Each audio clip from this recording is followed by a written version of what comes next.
When all's said and done, there's really no such thing as a flawless movie. Even the very best of them will have little niggling problems like the odd contrived plot device or some lines of dialogue that don't quite work.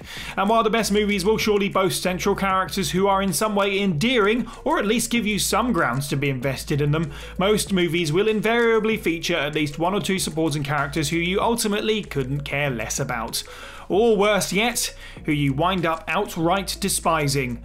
I'm Sai, this is WhatCulture.com, and this is 10 terrible characters in otherwise awesome movies. Number 10. Scud. Norman Reedus, Blade 2. He may be the toast of fandom now thanks to The Walking Dead, but Norman Reedus wasn't always the embodiment of badass machismo. 2002's Blade 2 saw him reunite with Guillermo del Toro, the director who gave him his first movie role in 1997's Mimic, but the results weren't necessarily career launching. Taking over from a temporarily displaced Whistler, Chris Christopherson, as Blade's new gadget guide, Scud is a comic relief character who talks trash, calls the eponymous anti-hero B, and constantly has a joint in his mouth. In other words, he seems like the creation of a focus group designed to capture what teenage boys find funny and cool. As a direct result, he comes off extraordinarily forced, unconvincing, and above all else, extremely annoying. Reedus obviously managed to bounce back okay in the years that followed, but Del Toro still has an unfortunate tendency to fill his movies with irritating supporting characters, as we'll see again later. Number 9. Kathy, Jacqueline Bissett, BULLITT. It wouldn't be particularly difficult to fill up this list entirely with feeble, gratuitous love interests, of which the movies have never been short. When complaints arise of there not being enough great roles for women, it's these kinds of parts that present the most damning confirmation of this. Female characters who are there for no other reason than to look pretty on the arm of the leading man. There can be no question that Jacqueline Bissett does indeed look very pretty on Steve McQueen's arm in classic cop thriller Bullitt, but that's almost entirely the extent of her involvement in the film, beyond some rather weak monologues about her Bo's police work is desensitizing him, which only serves to make explicit that which was already self-evident. Everyone remembers Bullitt for McQueen's effortless cool, the epic San Francisco car chase, and Lalo Schifrin's irresistibly funky soundtrack, but it's highly debatable as to how well anyone remembers Bissett's Kathy. It's the sadly standard Hollywood approach of casting an attractive actress in a thankless role, an approach which has by no means died out today. Number 8. Jenny Everdeen, Cameron Diaz, Gangs of New York. Martin Scorsese's period epic Gangs of New York has much to recommend it, not least a powerhouse turn from Daniel Day-Lewis at his most villainous and Leonardo DiCaprio at his scrappiest. But Cameron Diaz's turn as the pickpocket Jenny is a real sore thumb. It's not just that the actress herself is miscast, Diaz doesn't really fit in a period drama, but the character itself serves little to no narrative function. Okay, so she heightens the rivalry between Day-Lewis's Bill the Butcher and DiCaprio's Amsterdam Valon, but it's not as if Amsterdam needs any more reason to hate Bill. He did see the man murder his father when he was a child, after all. The knife-throwing scene with Bill might prove memorable, but the half-baked love story is nothing more than a fleeting diversion from the main story and a waste of time for all concerned. Number 7. Gottlieb, Vern Gorman, Pacific Rim. Once again, Guillermo del Toro brings us a supporting character who, in his head, might be hilarious, but for the rest of us is nothing but an irritation. Teams up with Charlie Day's Newton Geisler, who isn't necessarily the most endearing character either. Gottlieb's primary role in the futuristic monster vs. aliens tale is scientific exposition. However, it was deemed a good idea for him to convey this exposition in a ridiculously theatrical, posh English accent, whilst hobbling around exaggeratedly on a walking stick.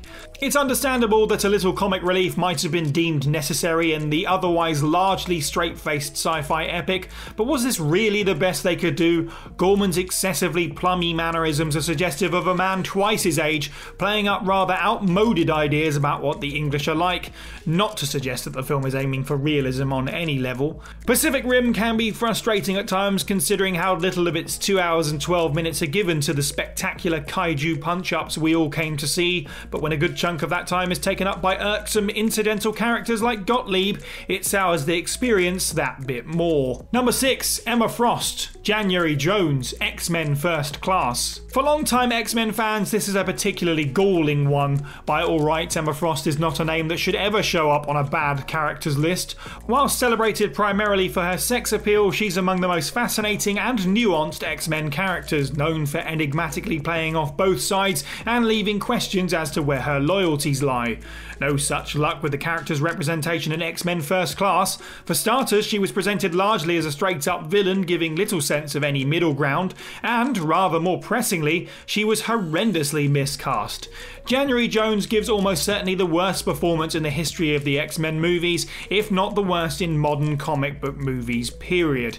Happily, this isn't enough to keep X-Men First Class from being arguably the best X-Men movie made to date, but it's not too surprising that they opted to dispense with the character in an off-camera death mentioned briefly in X-Men Days of Future Past. Number 5. Tucker/Norm. Lee Evans. There's something about Mary. Yet further proof that filmmakers from the Americas find posh English stereotypes a lot funnier than they actually are, and perhaps the best evidence as to why Lee Evans never quite took off in Hollywood. There's Something About Mary was a landmark comedy in many respects, establishing Ben Stiller and Cameron Diaz as the go-to rom-com leads they remain 18 years later, and cementing the Farrellys as the masters of bad taste humour.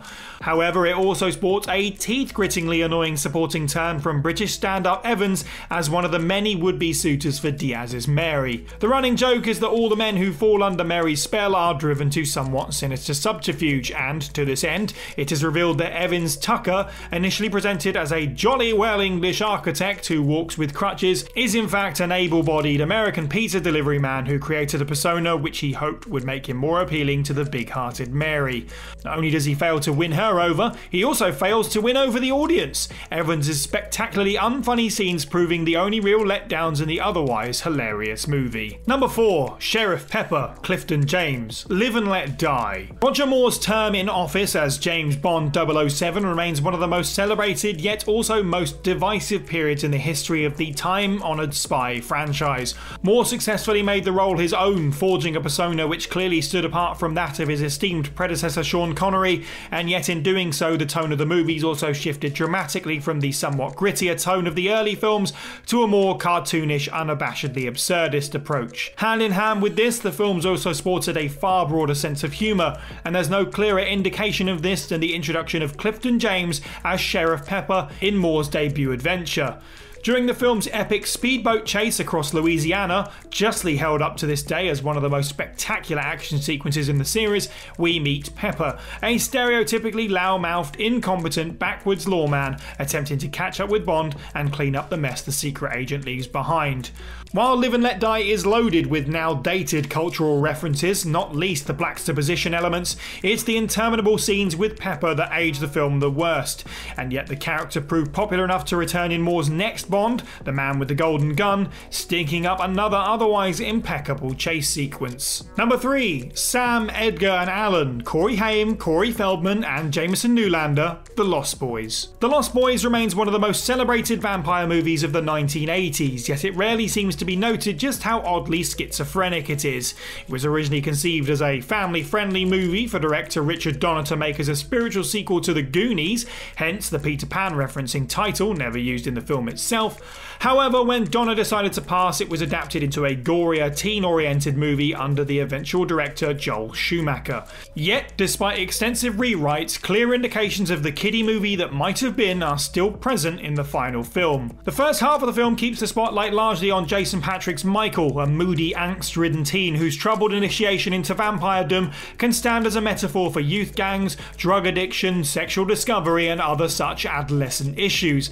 However, around the midway mark, The Lost Boys radically shifts focus to Michael's massively annoying younger brother Sam and his equally annoying new buddies Edgar and Alan, comic book store clerks and self-proclaimed vampire slayers. It's so grating that The Lost Boys chooses to ditch the more interesting, mature approach of the first half in favour of a more Scooby-Doo-ish final showdown which, despite the plentiful bloodshed, seems designed to appeal primarily to 12-year-olds. And damn all those imbecilic yet unforgettable one-liners, burnt rubber does not mean warp speed, death by stereo, and so on. Number 2. Ruby Rhod, Chris Tucker, The Fifth Element. Luc Besson's 1997 sci-fi action fantasy extravaganza is one of the most unique and beautifully realised versions of the future put to film in the 1990s, boasting visual effects and designs that are still hugely impressive almost 2 decades later, as well as a star-making turn by Milla Jovovich. Unfortunately, it also boasts a substantial role for Chris Tucker in what was to be one of the most ill-conceived comic relief characters of all time. A key plot point sees Bruce Willis's New York cabbie hero Corbin Dallas required to take Jovovich's enigmatic super being Lilu to the deep space holiday destination Floston Paradise, and to this end they hijack a radio station contest with the first prize tickets to that very location. This necessitates Dallas and Lilu being in the company of Tucker's radio host Ruby Rod, a character for whom the term flamboyant doesn't even begin to cover it. From his ridiculous hair and clothing to his perpetual shrieking, this guy makes Rick James look like the height of conservatism. It's anyone's guess as to why Besson thought this character warranted being around for the entire final act of the film, screaming all the way to the cosmic final showdown. Still, Tucker must have been doing something right, as he went straight from The Fifth Element to the Rush Hour trilogy, which bewilderingly saw him become the highest paid actor in the world at the time. Number 1. Willie Scott, Cape Capshaw, Indiana Jones and the Temple of Doom. Look up awful characters in great movies in the dictionary and it wouldn't be a great surprise to see a photograph of Kate Capshaw's Willie Scott. The Raiders of the Lost Ark sequel has always divided opinion, and until Kingdom of the Crystal Skull showed up, it was widely classed as the worst Indiana Jones movie. And one of the key reasons for this hate, beyond a shadow of a doubt, is Indy's new love interest. It's fair enough that Spielberg and Lucas wanted a character who stood apart from Raiders' female lead, Karen Allen's Marion, but Willie differs from Marion in all the worst ways. Where Marion was tough, sharp-witted and almost as gutsy as Indy, Willie is 100% pure prima donna, constantly complaining about everything, screaming at anything even remotely scary, and doing basically nothing to help Indy on his quest whatsoever. Complaints of sexism are well founded, but the principal complaint must simply be how painfully irritating the character is. Let's be honest, when Indy rescues her from being sacrificed in the lava pit, how many of us wished he hadn't bothered?